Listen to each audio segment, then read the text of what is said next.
موضوع الدرس في إثبات الرسالة للنبي صلى الله عليه وسلم سورة الجمعة تفسير ابن كثير. الحمد لله رب العالمين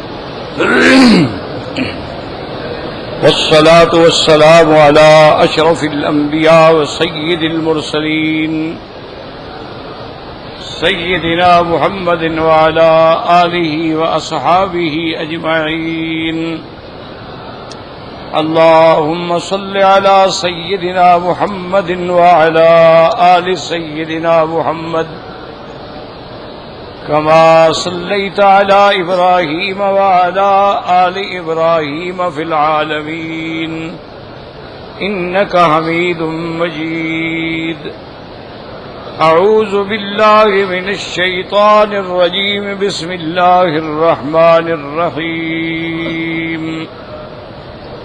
يسبح لله ما في السماوات وما في الأرض الملك القدوس العزيز الحكيم. هو الذي بعث في الأميين رسولا منهم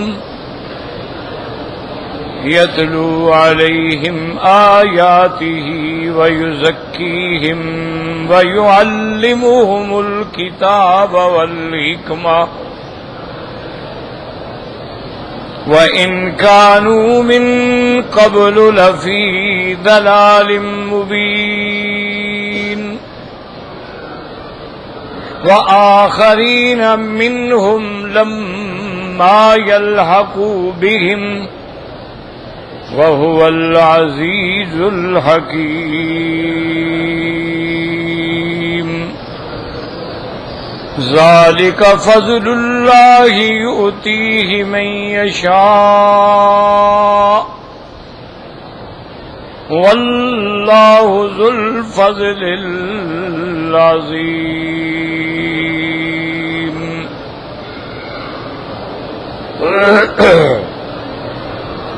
سورۃ الجمعہ جو ہے یہ سورت مدنیہ ہے.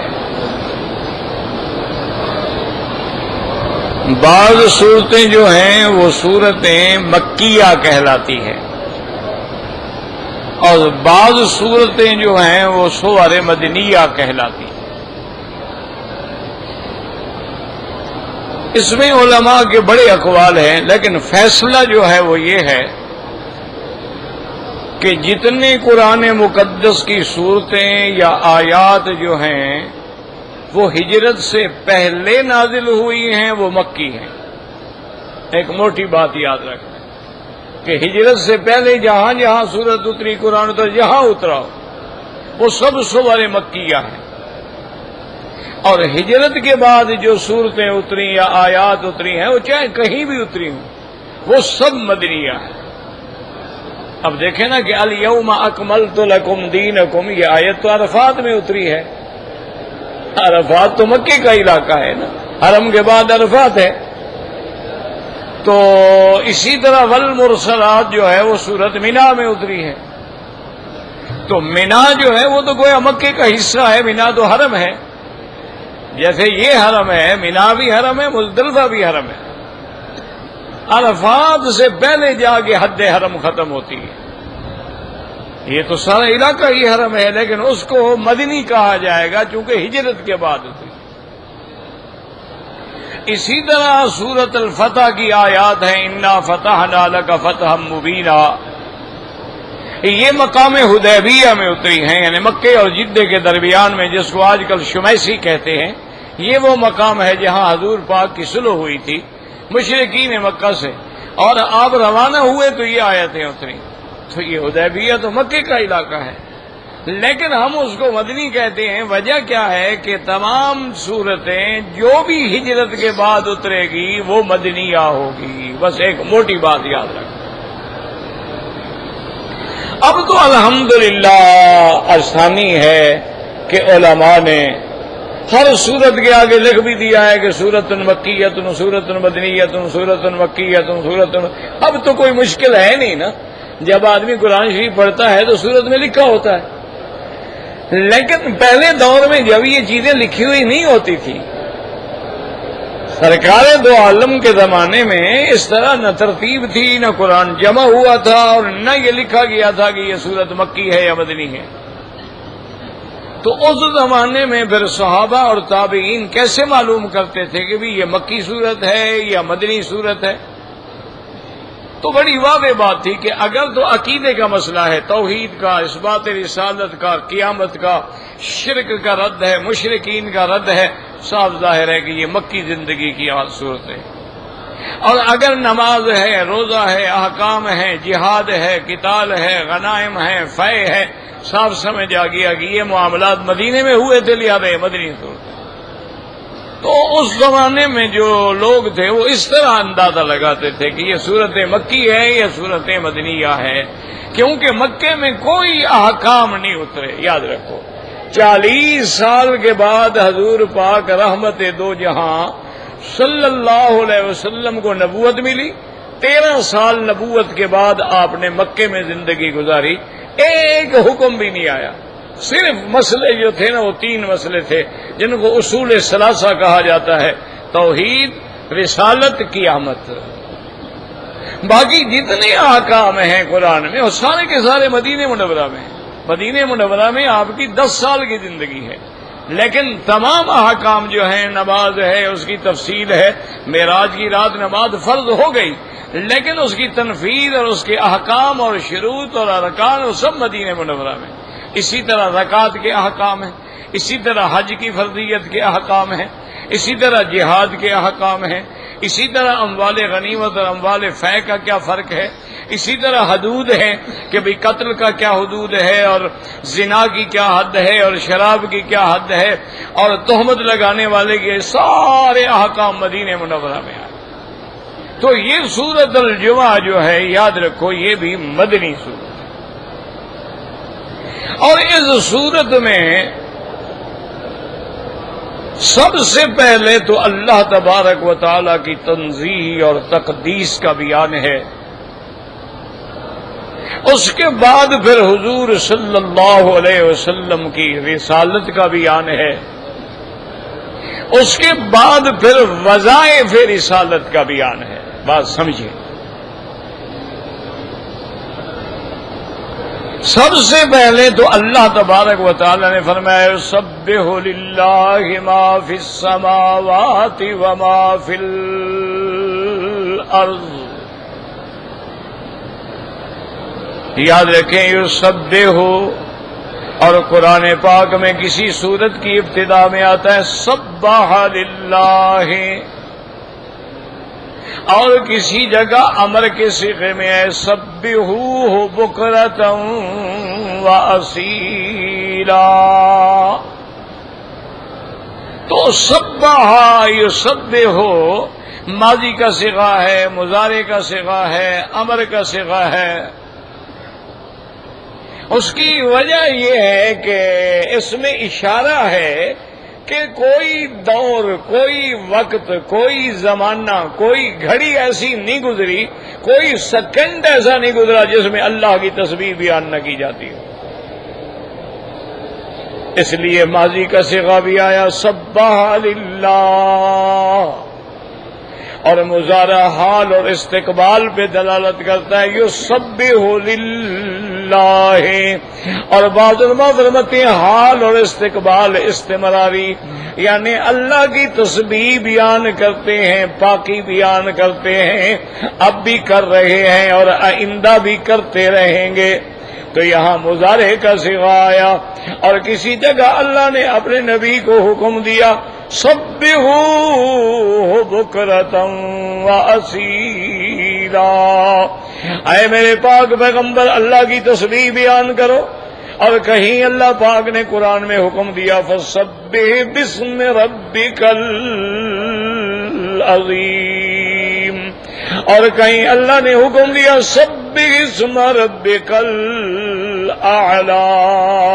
اور جب یہ آیتیں اتری حضور نے فرمایا اجعلوها فی رکوعکم کہ جب تم رکوع میں جاؤ تو یہ تسبیح پڑھا کرو سبحان ربی العظیم سبحان ربی العظیم. اور جب آیت اتری سبح اسم ربک الاعلی حضور نے فرمایا اجعلوها فی سجودکم اس کو اپنے سجدے میں پڑھا کرو سبحان ربی الاعلی سبحان ربی الاعلی. اور اللہ نے جب حکم دیا سبح بحمد ربک حین تقوم میرے محبوب جب آپ اٹھیں یعنی نیند سے اٹھیں یا مجلس سے اٹھیں ہر حال میں اللہ کی تسبیح و تحمید بیان کریں. تو اس لیے حکم ہو گیا سبحانک اللہم وبحمدک وتبارک اسمک وتعالی جدک. اللہ کے نبی نے حکم دیا کہ اس کو ثنا میں پڑھو نماز کی ابتدا کے اندر پڑھو. اور یاد رکھیں کہ اور روایات میں یہ بھی آتا ہے کہ بعض علماء نے بعض روایات میں کہ تسبیح رکوع کے اندر جو ہے سبحان ربی العظیم اس کو نے یہ بھی پڑھا سبحان ربی العظیم وبحمدہ.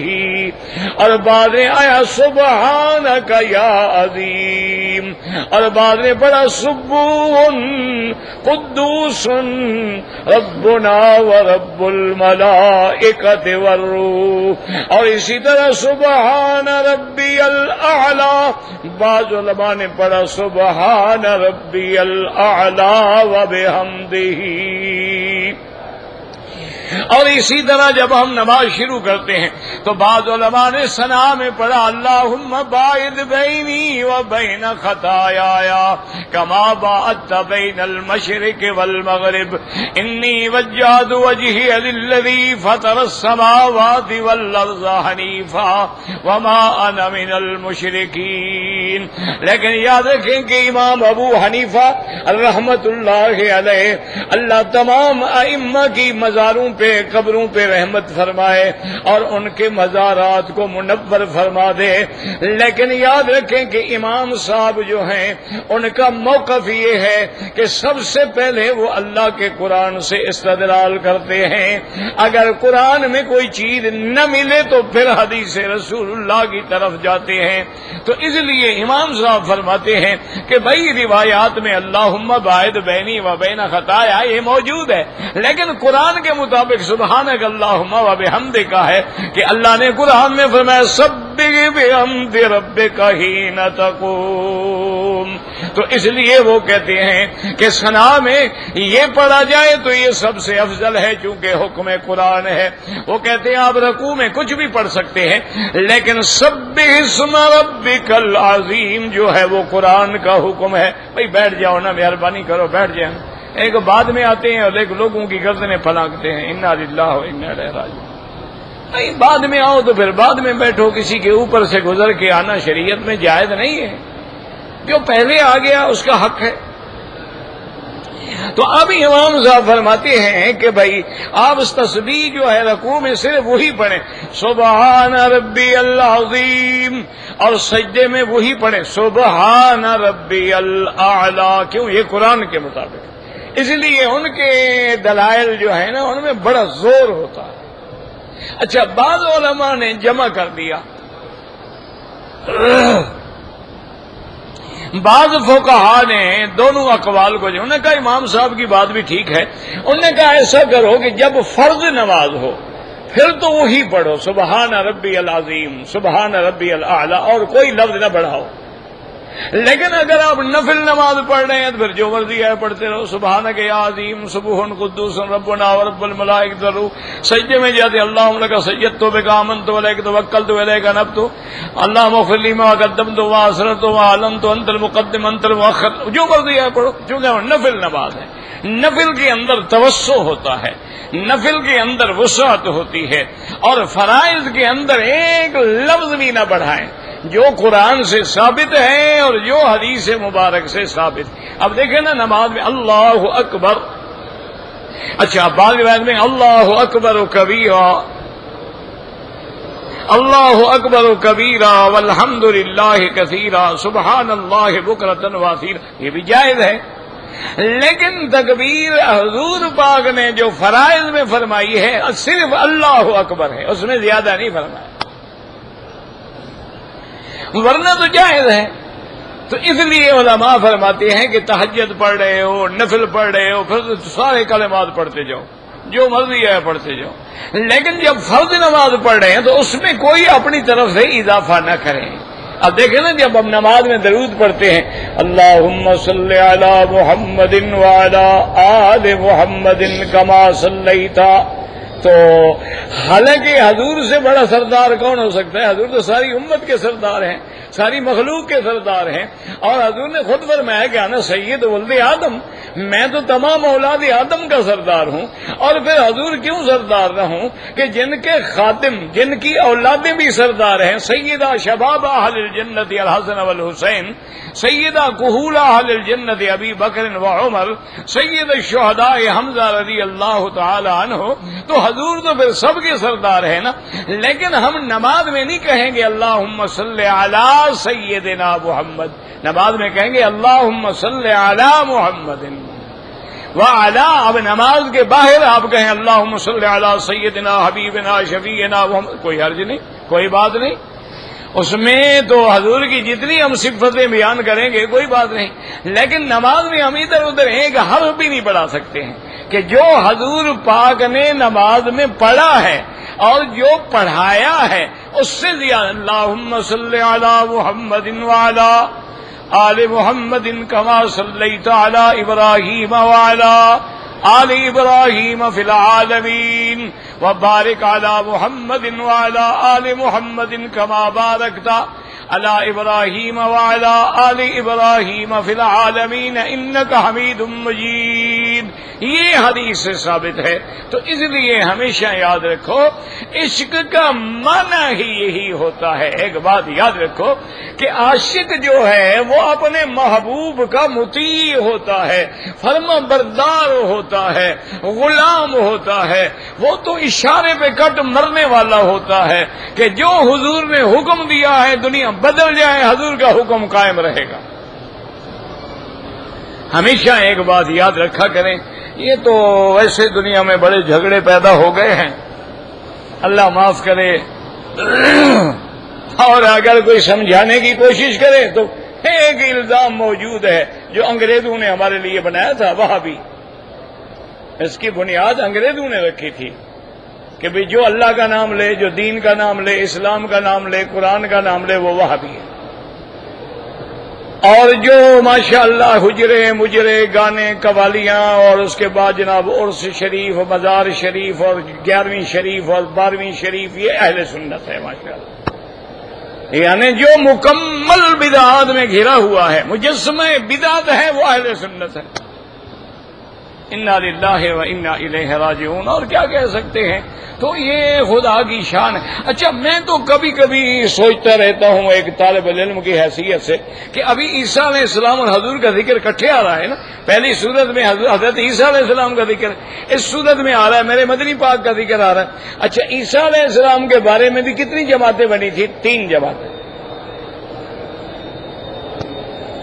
عیسیٰ علیہ السلام کے ماننے والے جو تھے ان میں 3 لوگ پیدا ہوئے۔ ایک تو وہ تھے جو بالکل کھرے دین پہ تھے، عیسیٰ علیہ السلام کے دین پہ تھے، ان کا عقیدہ تھا بھی عیسیٰ علیہ السلام اللہ کا رسول ہے، اللہ کا نبی ہے، اور اللہ نے ان کو آسمانوں پہ اٹھا لیا۔ اور ایک جماعت ہی انہوں نے کہا نہیں کمال کرتے ہو، عیسیٰ علیہ السلام خدا کا بیٹا ہے، اس کے باپ کا نام بتاؤ۔ جب وہ بغیر باپ کے پیدا ہوا ہے، صاف بات ہے کہ اللہ میاں کا بیٹا ہے، نعوذ باللہ۔ ایک پارٹی وہ ہو گئی۔ اچھا، ایک پارٹی نے ترقی کر لی، انہوں نے کہا کہ بھائی نہیں، اصل میں یہ ہے کہ عیسیٰ علیہ السلام خود الہ ہے، خود خدا ہے، بس عیسیٰ کے پردے میں آیا ہے، ورنہ ہے خدا۔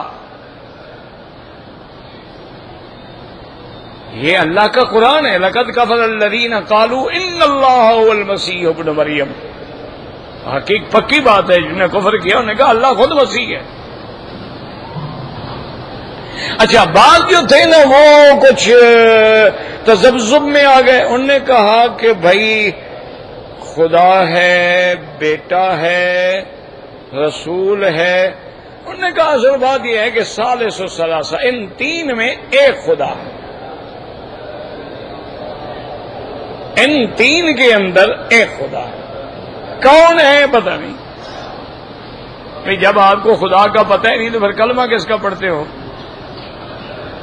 آپ تو شک میں ہیں کہ تین میں کون ہے. اچھا بے عین ہی دیکھیں کہ حضور کے بارے میں بھی ایک تو وہ جماعت ہے جو کہتی ہے کہ میرے مدنی محمد مصطفیٰ محمد الرسول اللہ ہے، عبد اللہ ہے، اللہ کا بندہ ہے، سب بندوں کا سردار ہے، اللہ کا رسول ہے، اللہ کا نبی ہے، تمام انبیاء کا خاتم ہے. وہ تو عین عقیدے پہ کھڑے ہیں. اور بعد نے کہا کہ نہیں بھائی، بات یہ ہے کہ ظاہر میں تو واقعی محمد مصطفیٰ ہے، لیکن یہ بشریت کا لباس ہے، اندر میں خود خدا ہے.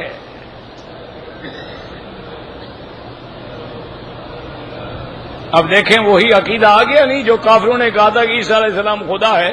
ہمارے مسلمان نے بھی کہا او بھائی بشر کا تو لباس ہے، یہ بشریت کا جو ہے یہ تو پردہ ہے، اس میں آپ نے اپنے آپ کو چھپایا ہوا ہے.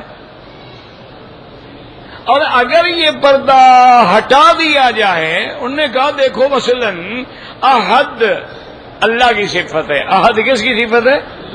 اچھا، اور احمد کس کا نام ہے؟ ہاں جی، وہ کہتے ہیں میم کا پردہ ہی ہے نا، میم نکال لو تو کیا بن جائے گا؟ وہ کہتے ہیں حضور کے نام سے میم نکال لو احد ہو گیا نا. وہ کہہ رہے یار یہی تو پردہ ہے نا، یہی تو راز ہے جس کو یہ وہابی بیچارے سمجھتے نہیں ہیں. ان کا تو عقل کوڑا ہے، یہ تو بس قرآن حدیث کو چمٹے ہوئے ہیں. ان کا اور تو ان کو پتہ ہی نہیں، ان کی باطن کی آنکھیں تو ابھی کھلی نہیں ہیں. تو اصل میں یہ میم کا پردہ، بس میم کو نکال دیا، یعنی اللہ کے نبی کے نام سے میم کو نکال لو. کون ہے دنیا میں نکالنے والا؟ اچھا، اگر کوئی آدمی قرآن سے ایک حرف نکال دے، ایمان سے کیا مسلمان ہے کہ کافر؟ آپ بتائیں، میں نہیں کہتا، میں تو وہابی ہوا نا، ہمیں تو ٹھپا لگا ہوا ہے نا.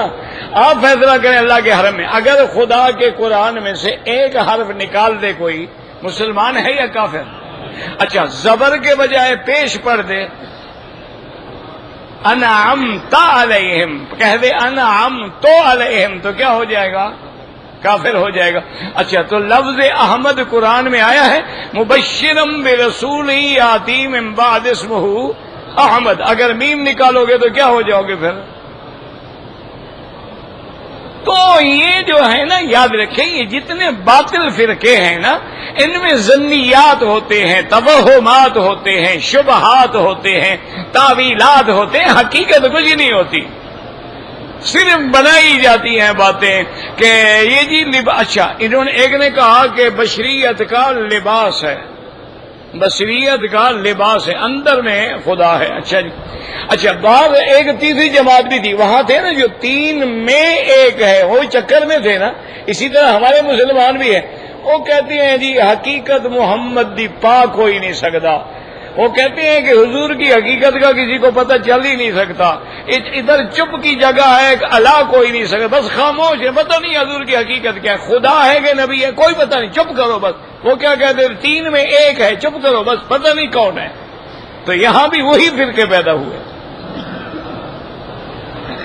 اچھا، اسی طرح آپ دیکھ لیں ایمان سے کہ آج بھی دنیا میں کہ سالگرہ منانا جو ہے، ایمان سے کہیں نصارہ اور یہود کا کام ہے کہ نہیں ہے؟ بھائی کرسمس مناتے ہیں، سالگرہ مناتے ہیں، جب بچہ پیدا ہوتا ہے باقاعدہ کیک رکھا جاتا ہے، جتنے سال گزر گئے اتنی شمع لگائی جاتی ہیں، پھر اس کو بلایا جاتا ہے، پھونکے مار کے شمع بجھاتا ہے کہ بھی اتنے سال میرے گزر گئے، اور اس کے بعد کیک کاٹ کے کھایا جاتا ہے، پھر ہیپی برتھ ٹو یو کے نعرے لگائے جاتے. تو یہ ان کی رسم ہے کہ نہیں ہے؟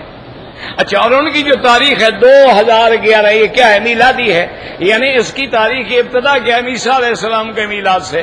تو یہ میلاد اور میلادی اور اس کے بعد یہ کس کی رسم ہے؟ ہم مسلمانوں میں بھی آ گئی. بھی 12 ربیع الاول کو ماشاءاللہ باقاعدہ میلاد مناتے ہیں۔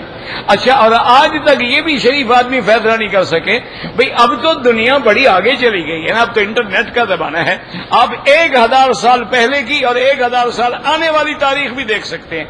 آپ مجھے ثابت کریں کہ حضور 12 ربیع الاول کو پیدا ہوئے ہیں؟ اور 12 ربیع الاول کو سوموار کا دن بنتا تھا۔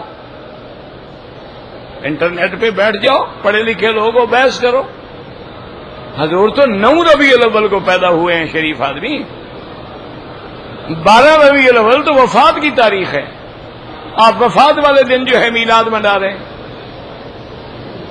اس کا کیا کیا ہے؟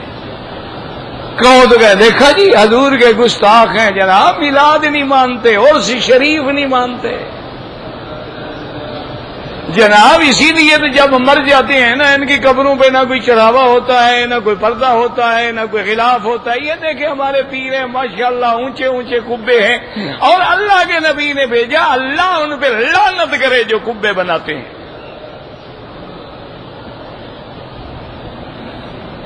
اللہ کا نبی کہتا ہے، مولوی مکی نہیں، لعن اللہ الیہود والنصارى، حضور نے فرمایا اللہ یہود و نصارہ پہ لعنت کرے، اتخذوا قبور انبیائہم مساجدا، کہ جنہوں نے انبیاء کی قبروں کو سجدہ گاہ بنا لیا۔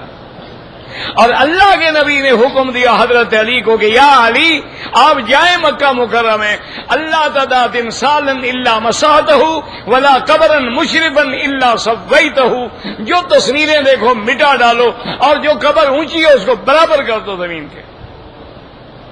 یہ حکم دینے والا کون ہے؟ حکم دینے والا نبی ہے، تعمیل کرنے والا علی ہے۔ اب ان کو وہابی کہو تو ہمیں بھی کہہ دو، تمہاری مرضی ہے، جو مرضی ہے کہہ دو، یہ تو کھلی سی بات ہے۔ تو اس لیے اب جناب قرآن کو سمجھیں کہ تسبیح کا معنی کیا ہے۔ ہم جو کہتے ہیں سبحان اللہ سبحان اللہ سبحان اللہ، سبحان ربی العظیم سبحان ربی العظیم سبحانک اللہم وبحمدک وتبارک اسمک وتعالی جدک، تو سبحانا اور یسبحون بحمد ربہم، اللہ کے فرشتے بھی تسبیح کہتے ہیں۔ صحیح حدیث مبارک میں آتا ہے اتت السماء وحق لها ان تئتا، حضور پاک نے آسمان کی طرف دیکھا اور فرمایا آسمان سے چرچراہٹ کی آوازیں آ رہی ہیں، اور فرمایا آنی بھی چاہیے، ما من موضع قدر شبر الا وملک قائم او ساجد یسبح ويقدس لله تبارک وتعالى۔ آپ نے فرمایا آسمان پہ ایک بالشت کے برابر بھی جگہ خالی نہیں ہے مگر کوئی نہ کوئی فرشتہ یا کھڑا ہے یا سجدے میں پڑا ہے، اللہ کی تسبیح بیان کر رہا ہے۔ اور ملائکہ کی تسبیح کیا ہے؟ سبوح قدوس ربنا ورب الملائکۃ والروح۔ تو سب تسبیح کا معنی کیا ہے؟ اب یہ بات سمجھو۔ اچھا، جن صورتوں کے اول میں لفظ تسبیح ہے وہ سبحات ہیں، اور کئی صورتیں ہیں، تو آپ نے اس سے پہلے جو صورت پڑھی ہے اس میں بھی تو سبح ہے نا، سبح للہ ہے۔ اب جو سورت جمعہ پڑھ رہے ہیں اس کی ابتدا بھی تسبیح سے یسبح للہ ہے۔ تو یاد رکھو تسبیح کا معنی پاکی بیان کرنا، اردو ترجموں میں دیکھیں گے نا آپ، دیکھیں گے پاکی بولنا، پاکی بیان کرنا۔ پاکی بیان کرنے کا کیا معنی؟ یعنی یہ عقیدہ رکھو کہ اللہ کی ذات جو ہے ہر صفت نقصان سے پاک ہے، اللہ کی ذات جو ہے وہ ہر صفت نقصان سے پاک ہے۔ اب دیکھیں نا، کھانا ہے، بھوک لگتی ہے نا، نقصان ہے نا، اللہ پاک ہے۔ پیاس لگتی ہے، اللہ پاک ہے۔ عورت کو حیض آتا ہے، اولاد ہوتی ہے، اللہ پاک ہے۔ اسی طرح موت آتی ہے، فنا آتی ہے، نیند آتی ہے، اللہ پاک ہے۔ تو اس کو عرب علماء نے یوں جمع کیا ہے کہ اللہ کی شان یہ ہے کہ متصف بسائر صفات الجمال والکمال والجلال، کہ تمام صفات جلال و جمال و کمال اس کی ہیں، اور منزہ عن سائر صفات العجز والنقص والاختلال، اور اللہ تبارک و تعالی ہر قسم کے نقصان سے پاک ہیں، وہ شریکوں سے پاک ہیں، وہ تمام اشیاء صفات نقصان سے پاک۔ اس لیے پہلی زبان نماز شروع تب ہوگی اللہ کی بڑائی کا اقرار کرو، پھر صرف یہ نہیں کہ اللہ کو مان لو، پھر نہ پہلے میری تسبیح بیان کرو، مجھے پاک سمجھو کہ میرا کوئی شریک نہیں، سبحانک اللہم وبحمدک، پھر میں نماز تیری قبول کروں گا، وتبارک اسمک وتعالی جدک، خلاصہ کیا نکلا؟ ولا الہ غیرک۔ تو اس لیے ہمیشہ یاد رکھیں تسبیح کا معنی۔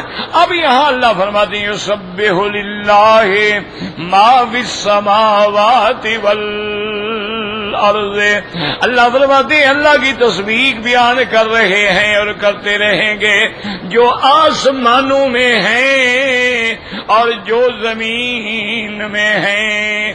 لفظ ما ہے، یاد رکھو، یہاں لفظ آیا ہے ماں کا، یسبح للہ ما، جیسے قرآن میں آتا ہے وما من دابۃ فی الارض الا علی اللہ رزقها، اور کہیں آتا ہے یسبح لہ من فی السماوات والارض، کہیں من آتا ہے اور کہیں ما آتا ہے، اس کی وجہ کیا ہے؟ تو سمجھیں کہ حرف من کا استعمال جو ہے وہ تو استعمال ہوتا ہے ذوی العقول کے لیے، ذوی العقول یعنی انسان ہیں، جن ہیں، ان کے لیے من استعمال ہوتا، اور ما استعمال ہوتا ہے لغیر ذوی العقول، یعنی وہ چیزیں جن میں عقل نہیں ہوتی، یاد رکھو۔ تو من لذوی العقول ہے اور ما لغیر ذوی العقول ہے۔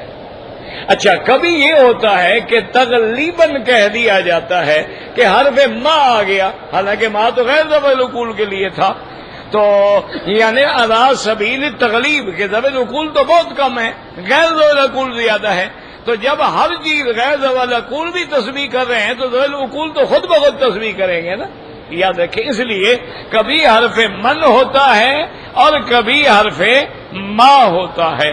اچھا، کبھی ایسا بھی ہوتا ہے کہ من ادھر استعمال ہو جاتا ہے وَمِنْهُمْ مَن يَمْشِي عَلَى رِجْلَيْنِ، منهم من يمشي على بطنه ومنهم من يمشي على رجلين ومنهم من يمشي على اربع۔ اللہ فرماتے ہیں بعض بندے، بعض میری مخلوق ایسی ہے جو 2 ٹانگوں پہ چلتی ہے، بعض پیٹ کے بل چلتی ہے، بعض 4 ٹانگوں پہ چلتی ہے، لیکن لفظ من آ گیا ہے۔ 4 ٹانگوں پہ تو حیوان چلتا ہے، 4 ٹانگوں میں تو انسان نہیں چلتا ہے نا۔ اچھا، پیٹ کے بل جو ہے کیڑے مکوڑے سانپ وہاں بھی یہ ساری چیزیں پیٹ کے بل چلتی ہیں، علامت نہیں، لیکن لفظ من آ گیا۔ تو اس لیے علماء فرماتے ہیں کہ کبھی من لغیر ذوی العقول کے لیے بھی استعمال ہوتا ہے اور ذوی العقول کے لیے بھی استعمال ہوتا ہے، اور کبھی تغلیباً ہوتا ہے، جیسے ہم کہہ دیتے ہیں قمرین، اب مراد کیا ہوتا ہے؟ سورج اور چاند، لیکن لفظ آ گیا قمرین امرین، تو اس کو کہتے ہیں علی سبیل التغلیب۔ تو یہاں بھی اللہ نے فرمایا کہ تسبیح جو ہے میرے مدنی پاک اللہ کے لیے جو آسمانوں میں ہیں۔ آسمانوں میں کون ہے؟ فرشتے ہیں۔ آسمانوں میں کون ہے؟ جنت ہے، جنت میں حوریں ہیں، ولدان ہیں، غلمان ہیں، اور زمینوں میں انسان ہیں، جن ہیں، جمادات ہیں، نباتات ہیں، حیوانات ہیں۔ تو ہر چیز جو ہے وہ اللہ کی تسبیح بیان کرتی ہے۔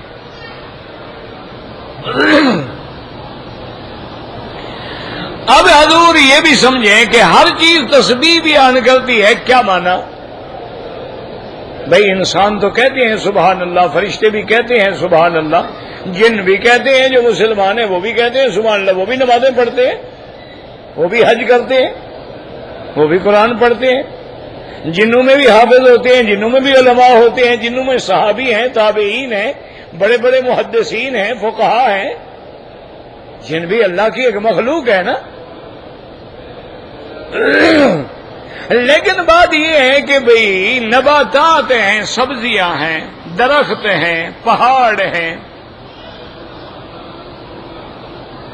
جانور ہیں، کیڑے مکوڑے ہیں، سانپ بچھو ہیں، تو ہر چیز کیسے تسبیح کرتی ہے؟ اس میں یاد رکھو دو قول ہیں. بعض علماء فرماتے ہیں کہ ایک تسبیح ہوتی ہے حالی، یاد رکھیں، اور ایک تسبیح کہلاتی ہے قولی. کیا معنی؟ کہ اس چیز کا وجود جو ہے وہ دلالت کر رہا ہے کہ میرا بنانے والا کوئی ہے، اور بنانے والا کتنا بے عیب ہے کہ اس نے ایسی چیز بنا دی ہے. اب دیکھو نا جی، بڑے بڑے لوگ جو ہیں، سرمایہ دار جو ہوتے ہیں، وہ اپنے گھروں میں مصنوعی پہاڑیاں بناتے ہیں، اپنے گھروں کے لان کے اندر مصنوعی پہاڑیاں بناتے ہیں، فوارے لگاتے ہیں، کیا کیا کرتے ہیں، لیکن اللہ کے پہاڑ کے مقابلے پہ بنا سکتے ہیں؟ تو اب جب آدمی کی نظر پہاڑ پہ پڑے گی اور پھر دیکھے گا کہ کمال ہے، پہاڑ جو ہیں وَمِنَ الْجِبَالِ جُدَدٌ بِيضٌ حُمُرٌ مُخْتَلِفٌ أَلْوَانُهُ وَغَرَابِيبُ سُودٌ، کہ بعض پہاڑ سفید ہیں، سرخ ہیں، سیاہ ہیں. اچھا، بعض پہاڑ ٹھنڈے ہیں، بعض گرم ہیں، بعض پہاڑ سبزے والے ہیں، بعض پہاڑ جو ہیں بالکل خشک ہیں، بعض پہاڑ میں مغناطیسی یعنی مقناطیسی اثرات ہوتے ہیں، کوئی چیز آئے لوہے کی وہ کھینچ لیتے ہیں، بعض پہاڑ ہیں جن میں شنگرف کے اثرات ہوتے ہیں، بعض پہاڑ ہیں جن میں سونا ہوتا ہے، بعض پہاڑ ہیں جن میں ڈائمنڈ پیدا ہوتا ہے. تو اللہ کا بندہ جب ان چیزوں پہ غور کرتا ہے تو فوراً وہ یہی کہے گا سبحان اللہ. تو اس کا وجود جو ہے وہ تسبیح ہے. اب دیکھیں نا جی، آپ نے ڈائمنڈ مائن دیکھی ہوں گی یا نہیں دیکھی ہوں گی، جہاں یہ ڈائمنڈ یعنی ہیرا نکالتے ہیں نا، یہ 3-3 4-4 میل زمین کے اندر نیچے کھدائی کرتے ہیں. اچھا، بالکل خام مال جو ہے وہ پتھر ہوتا ہے، پھر اس خام مال کا وہ اندازہ کرتے ہیں بھی اس سے ڈائمنڈ نکلے گا، اس سے روبی نکلے گا، اس سے مرجان نکلے گا، اس سے یاقوت نکلے گا، اس سے فلاں نکلے گا. پھر اس کی کٹنگ ہوتی ہے. آپ کے انڈیا میں جیسے گولکنڈا مشہور کٹنگ ہے، اور یورپ میں بیلجیم ہے. تو بہرحال جب بھی آدمی، اچھا اب آپ ایک بکری پہ نظر ڈالیں، کوئی چھوٹیاں ہیں، یہ کہے آگے جی یہ ٹیڈی بکری ہے، کوئی بڑی ہے، کسی کے کان یوں لٹک رہے ہیں، کسی کے کان ہیں ہی نہیں، کسی کے تھن اتنے بڑے بڑے ہیں، کسی کے اتنے چھوٹے چھوٹے ہیں. ایک بکری کی قسمیں دیکھ لو. اچھا، ایک مرغی کے رنگ دیکھ لو، مرغی کے بچے دیکھ لو، تو جب دیکھو گے کیا کہو گے؟ سبحان اللہ، کمال ہے میرا مولا تیری ذات کا کہ انڈے سے زندہ بچہ نکل آتا ہے.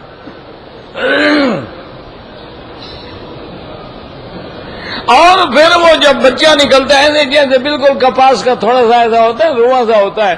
اچھا، بلی کو دیکھے تو فوراً ماں کی طرف بھاگتا ہے. اس کو کون سکھلا رہا ہے کہ بھی جب بلی آئے تو تمہاری پناہ جو ہے وہ ماں کے اندر ہے، ادھر بھاگنا ہے تم نے. اچھا، چھوٹا بچہ پیدا ہوتا ہے، اس کو کون سکھلاتا ہے؟ وہ ماں کے سینے پہ منہ مارتا ہے، پاؤں پہ تو نہیں مارتا، کہ اس کو پتا ہے کہ میرا خزانہ رزق جو ہے اللہ نے سینے میں رکھا ہے.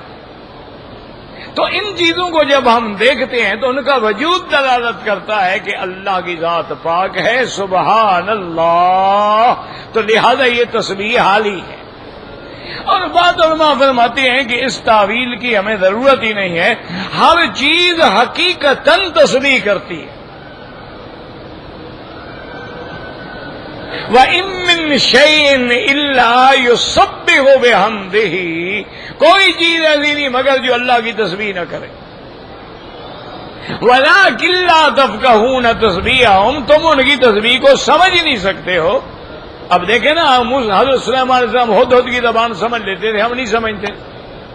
چیونٹی کی زبان سمجھ لیتے تھے، ہم نہیں سمجھتے، تو مانا یہ ہے کہ چیونٹی بولتی ہے، ہد ہد بولتا ہے، تو ہر چیز تسبیح کر رہی ہے۔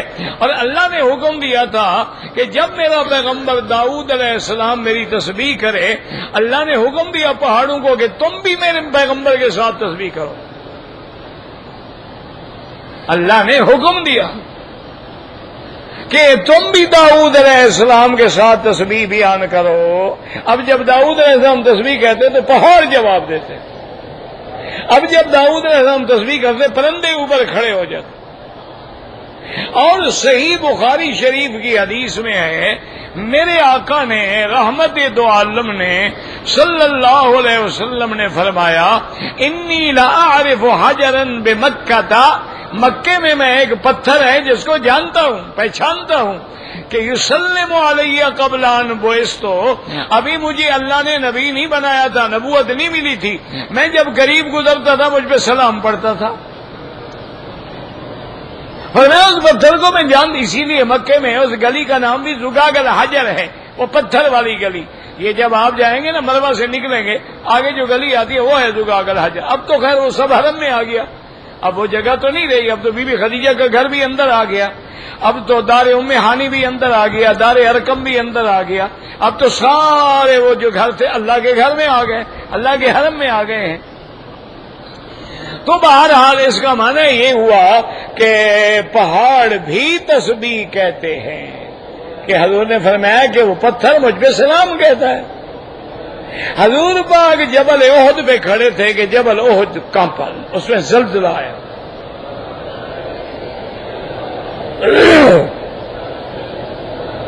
صحیح حدیث مبارک میں ہے کہ سرکار دو جہاں جبل احد پہ کھڑے ہیں تو پہاڑ ایسے زلزلہ آیا، تو حضور نے پاؤں مارا اور فرمایا اثبت یا احد، فرمایا احد پہاڑ سکون پکڑو، ما علیک الا نبی و صدیق و شہیدان، تیرے اوپر کوئی نہیں مگر اللہ کا نبی ہے، صدیق ہے اور دو شہید ہیں۔ تو معنی یہ ہے پہاڑ ٹھہر گیا۔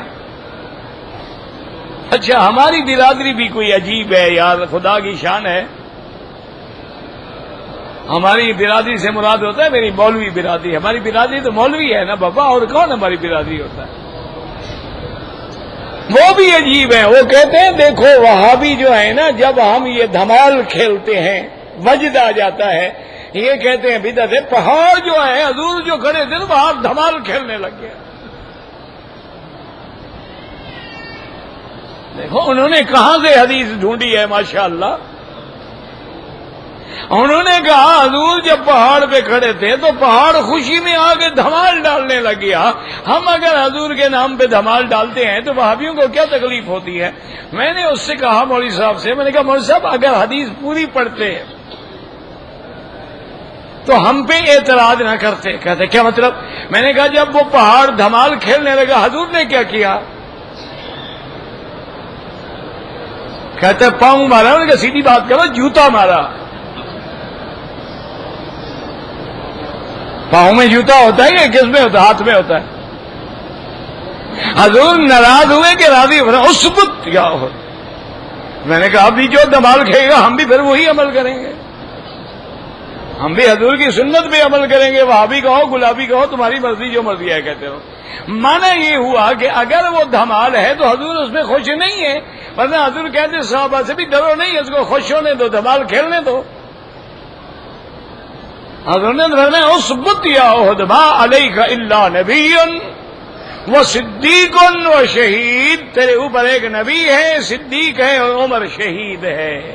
یہ معجزہ ہے میرے مدنی محمد مصطفیٰ کا صلی اللہ علیہ وآلہ۔ تو معلوم کیا ہوا کہ ہر چیز اللہ کی تسبیح کہتی ہے، لیکن ان کی زبان اپنی ہے جو ہم نہیں سمجھ سکتے ہیں۔ تو اللہ آپ کو بھی مجھے بھی صحیح تسبیح کہنے کی توفیق عطا فرمائے۔ اچھا کل جو ہے مجھے ایک تقریب میں جانا ہے، تو اب درس انشاءاللہ جو ہے وہ جمعہ کے دن مغرب کے بعد ہوگا، چونکہ پھر جمعرات ہے، جمعرات تو ویسے میرا درس نہیں ہوتا ہے، تو کل مجھے مجبوراً ایک تقریب میں جانا ہے۔ اللہ خیر و عافیت سے سر انجام فرمائے۔ بھئی بہرحال یہ ہے کہ جو جگہ ہے کالونی کی اس میں آپ مسجد بنا سکتے ہیں. اگر کسی کافر کا پیسہ ہے وہ راضی ہے دینے پہ کوئی حرج نہیں ہے، اس کو واپس کر دو. تقویٰ یہ ہے کہ اس کا پیسہ نہ لگاؤ. ایک ہے جائز ہونا، ایک ہے تقویٰ. تقوی کا معنی یہ ہے کہ مسجد میں خالص پیسہ لگے. حضور پاک نے جب مسجد نبوی بنائی تو آپ نے بالکل اس میں کوئی انہوں نے کہا کہ ہم زمین ان سے لے رہے، انہوں نے بالکل نہیں. جو زمین غصب کی جائے مسجد بنانا حرام ہے. اگر حرام کے پیسے سے بنائی جائے، جیسے انشورنس کمپنیاں بنوا دیتی ہیں، بینک بنوا دیتی ہیں بڑی بڑی مسجدیں، ان میں نماز پڑھنا بھی جائز نہیں ہے.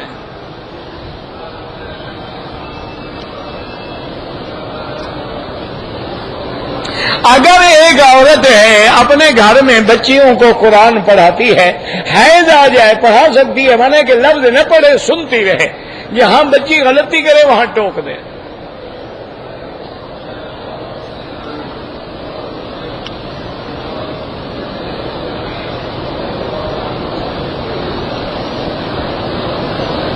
کہتے جی کہ ایک آدمی جو ہے نشے کی گولیاں کھاتا تھا.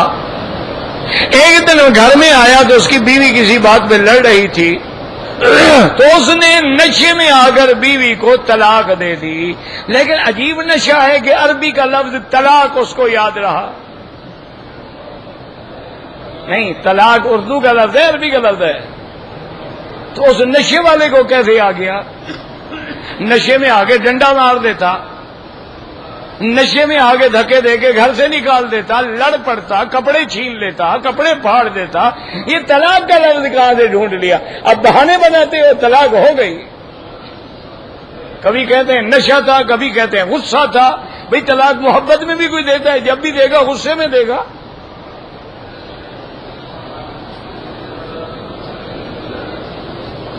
ہم نے سنا ہے کہ میدان حشر عرفہ، آپ نے غلط سنا ہے، میدان حشر شام ہوگا.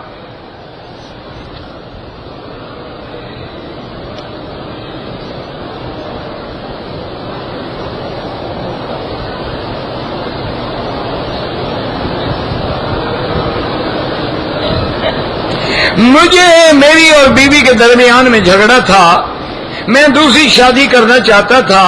بیوی نے کہا کہ اگر دوسری شادی کرتے ہو تو مجھے طلاق دے دو. اب ایمان سے کہیں، عورت کی دشمن عورت ہے یا مرد ہے؟ ٹھنڈے دل سے. بھئی مرد بیچارہ تو چار کو گھر میں رکھنا چاہتا ہے، تو عورت کی دشمن ہے، مرد تو دشمن نہیں ہے نا کہ مردوں پہ الزام لگا. اچھا انہوں نے کہا طلاق، میں نے کہا طلاق لینا چاہتی ہو لینا چاہتی ہو. پھر میں نے دے دیا ہو گیا طلاق جناب. 6 دفعہ دے دیا، 3 پکی ہو گئی، باقی پھینک دیں.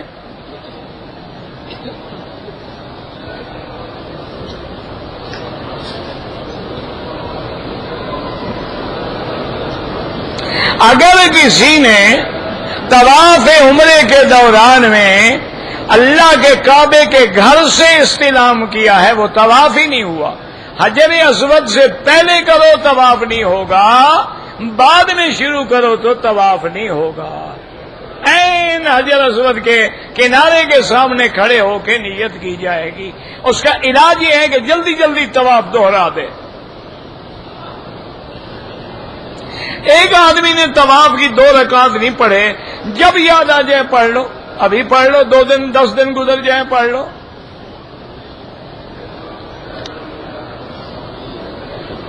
میرے دوست نے اپنی بیوی کو 3 بار طلاق دے دیا ہے، کام پکا ہو گیا، فکر نہ کرو، اب کوئی گنجائش نہیں.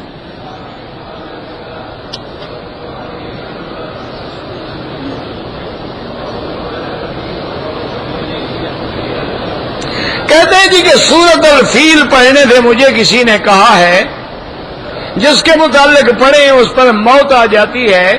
موت تو اللہ نے لکھی ہے، وہ تو وقت سے پہلے نہیں آ سکتی. یاد رکھیں، اگر سورۃ الفیل پڑھنے سے موت آ جاتی تو فلسطین والے پڑھ کے یہودیوں کو نہ مار دیتے، کشمیر والے پڑھ کے ہندوؤں کو نہ مار دیتے.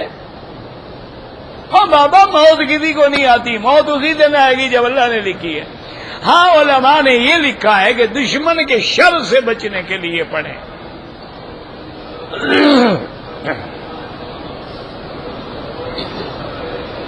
میں نماز جلدی جلدی پڑھتا ہوں، نماز ہوتی ہی نہیں، آرام سے پڑھیں. حتی تطمئن راکعا حتی تطمئن ساجدا، اطمینان جب تک نہ ہو نماز نہیں ہوتی.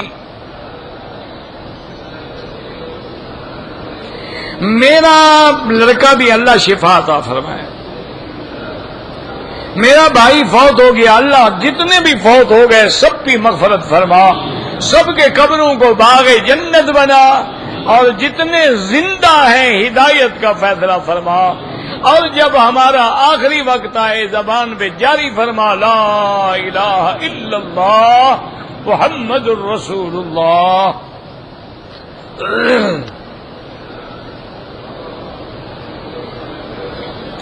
کہتا جی کہ میں مدینہ منورہ سے احرام باندھ کے آ رہا تھا، گاڑی میں سو گیا، مجھے احترام ہو گیا. مکے پہنچ کے میں نے غسل کیا، کپڑے دھوئے، نماز عمرہ کیا، ٹھیک ہے کوئی بات نہیں، وہ تو ہمارے ہاتھ میں نہیں ہے نا. اب ایک عورت احرام میں آ رہی ہے، حیض آ گیا، کیا کرے؟ اگر ایک مرد ہے سو گیا، جب سو گیا اس کے ذمہ تو کوئی گناہ نہیں ہے نا. آپ نے غسل کیا، کپڑے دھوئے، عمرہ کیا، بالکل ٹھیک ہے.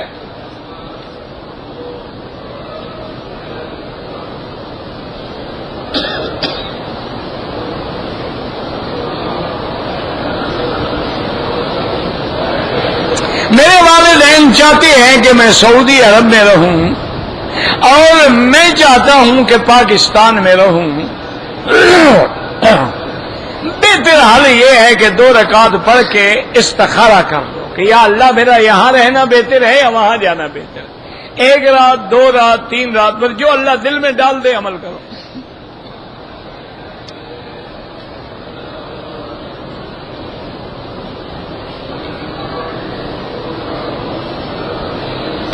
کہتے ہیں جی کہ بعض علماء سے میں نے یہ سنا ہے کہ دجال جو ہے وہ عیسیٰ علیہ الصلوۃ والسلام کو دیکھنے کے بعد گھل جائے گا، پھر عیسیٰ علیہ السلام قتل کریں گے. اور بعض علماء کہتے ہیں کہ عیسیٰ علیہ السلام اور دجال جو ہیں وہ کعبے میں اکٹھے طواف کر رہے تھے.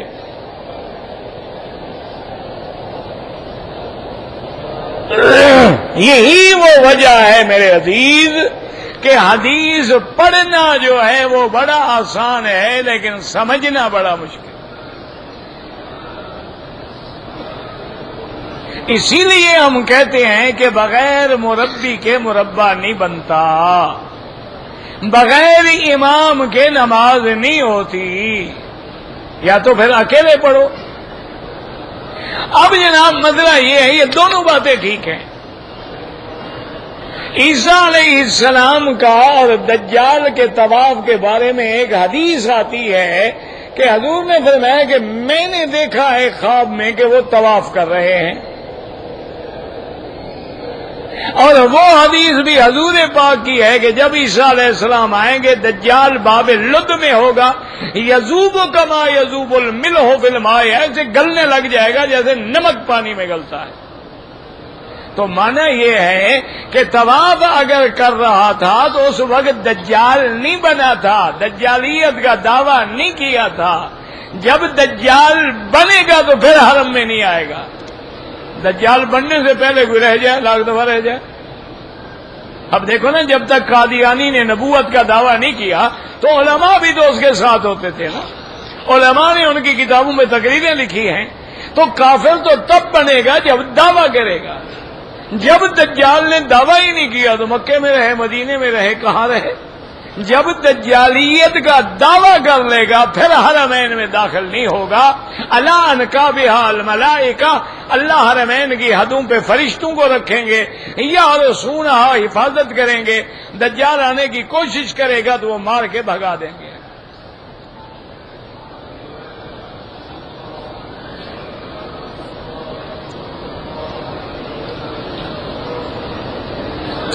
دو سال پہلے میں نے طواف زیارت کیا تھا.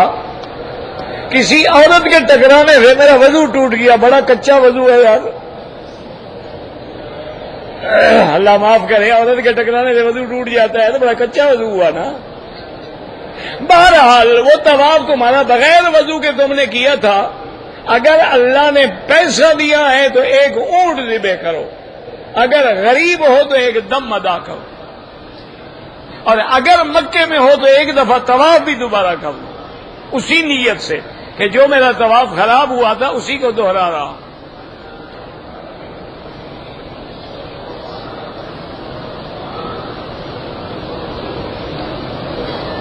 کسی آدمی کو دم پڑ گیا ہے نہیں دیتا تو میں کیا کروں؟ میرے پاس چوکی ہے، پکڑ لوں اس کو، نہیں دیتا وہ جانے خدا جانے۔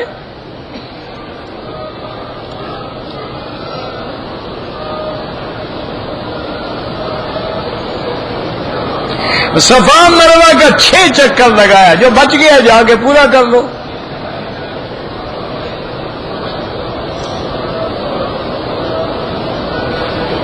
کہتے ہیں جی کہ مجھے پیر صاحب نے کہا ہے کہ یہ وہاں بھی لوگ ایسے بولتے ہیں میلاد شریف کا ثبوت جو ہے وہ حدیث میں ہے، اور وہ حدیث کس کتاب میں ہے؟ موضوعات لابن جوزی رحمہ اللہ، اس کتاب میں وہ حدیث ہے۔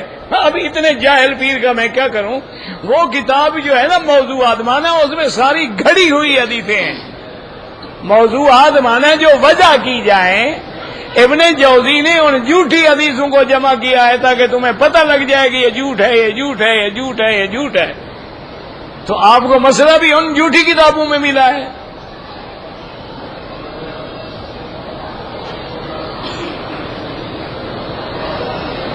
تحلیل جو ہے وہ تو لا الہ الا اللہ ہے، لیکن شہادہ میں، شہادتین میں محمد الرسول اللہ، لیکن افضل یہی ہوتا ہے آدمی ایک دفعہ پورا کلمہ پڑھ لے پھر اس کے بعد ذکر کرتا رہے۔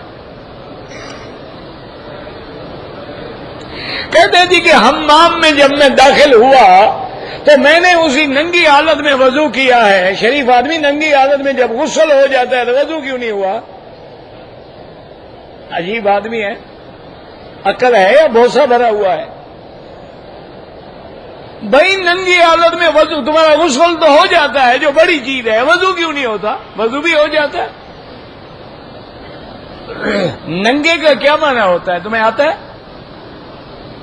یاد رکھو ننگا ہونا جو ہے کسی غیر کے آگے حرام ہے۔ جب دروازہ بند ہے ہم کیوں ننگے ہیں؟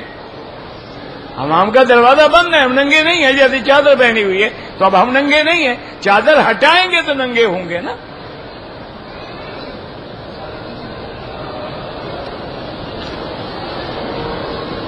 کہتے جی کہ یہاں جو مرغیاں بکتی ہیں جو باہر سے آتی ہیں ان کا کوئی اعتبار نہیں، نہ کھایا کریں۔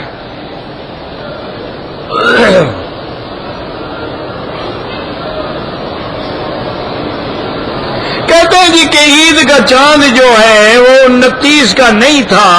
بھائی میرے بھائی بات یاد رکھو کہ جب کسی چیز کا فیصلہ ہو جائے، یہ بھی حدیث ہے کہ الفطر یوم فطر الناس والاضحیٰ یوم اضحیٰ الناس۔ حضور نے فرمایا اگر لوگ غلطی سے عید کر لیں اللہ وہ بھی قبول فرما لیتے ہیں۔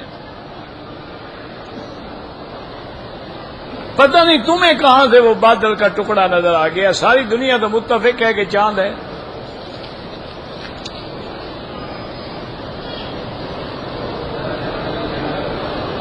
اگر ظہر کی نماز کے پہلے جو 4 سنتیں ہیں یاد رکھو، افضل یہ ہے کہ 2 رکعت کر کے پڑھیں، لیکن اگر 4 رکعت اکٹھی پڑھیں تب بھی جائز ہے، کوئی منع نہیں۔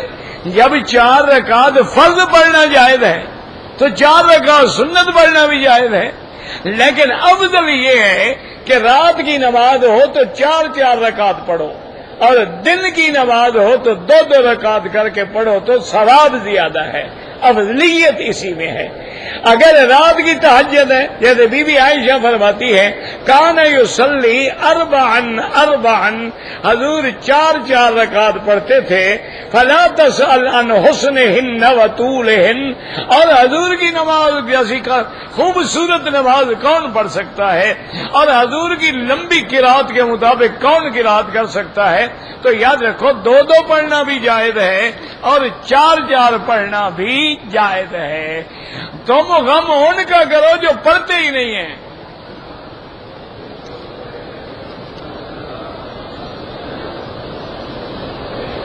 احرام باندھ کر، ہاں یعنی ابھی جو چکر کر رہے ہیں کوئی احرام کی ضرورت نہیں، ایسے پورا کر لو. کہتے جی کہ اگر کسی پہ دم پڑ جائے تو یاد رکھو کہ دم جو ہے وہ حدود حرم میں ادا کی جائے گی. یعنی اگر کوئی جدے میں جا کے دم کر دے وہ ادا نہیں ہوگی. دم کے لیے ضروری ہے کہ وہ حدود حرم میں ادا ہو. یہ بالکل نص کا مسئلہ ہے. حد حرم کے باہر دم ادا نہیں کیا جاتا.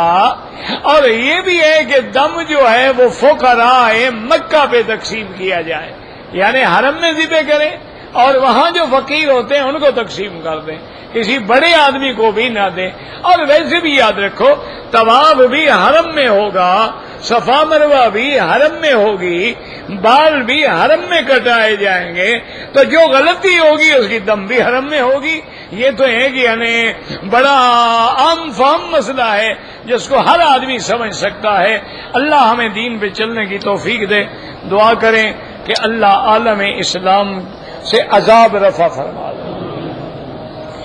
یا اللہ اس وقت جتنے اسلامی ملک ہیں بڑے امتحان میں ہیں، بڑے ابتلاءات میں ہیں، اپنی رحمت سے عذاب رفع فرما. یا اللہ پاکستان سے بھی عذاب رفع فرما. یا اللہ مسلمان کشمیر میں ہے، فلسطین میں ہے، مدد فرما.